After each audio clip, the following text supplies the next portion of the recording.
So today I was reading in James chapter 1, and I'm reminded of something that God's really pointed out to me over this past year, but especially the last few months. Um, as you read James, it starts out with talking about taking joy in our trials. That though we're tested by many different things, that testing of our faith produces endurance if we let it have its perfect work in our life.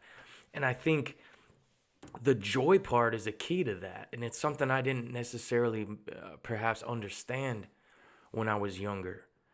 That complaining or complaint is the precursor to doubt. And if you read on in James, he talks about not asking God for anything while doubting. Because if you do that, you're unstable in all your ways. You're like a double-minded man. And I think that doubt comes from complaint a lot of times. When we start to, we begin to not be able to see clearly what God's doing in our life because we're so focused on the trials and the storms that are going on around us and in our lives.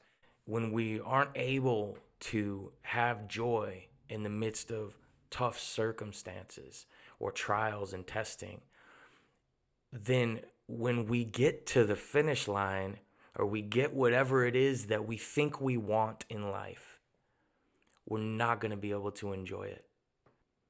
And over the past year, one of the things that he's done is show me, look at what's coming out of your mouth, kid.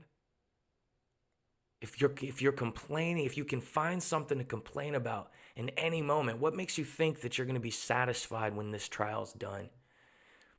How sad would it be if we get done with this trial that's taken so much pain to get through and so it's such a cost, and we get done with it, and yet we're no different than when we started. When my daughter Eden was born 4 years ago, and my wife was in the hospital, and we were just learning about her disorder and learning about her condition, and just discovering that we were in for a long haul of trial as a family. And my daughter was in for a lot of it wasn't going to be easy for her.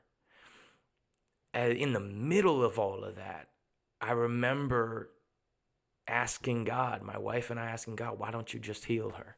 Why don't you just heal her so she could come back home to us? And I remember very clearly when my wife said, it would be a shame if we got through all of this with our family and that her and I still looked the same as we did before. Maybe you thought I was gone, maybe you thought that I wouldn't come back.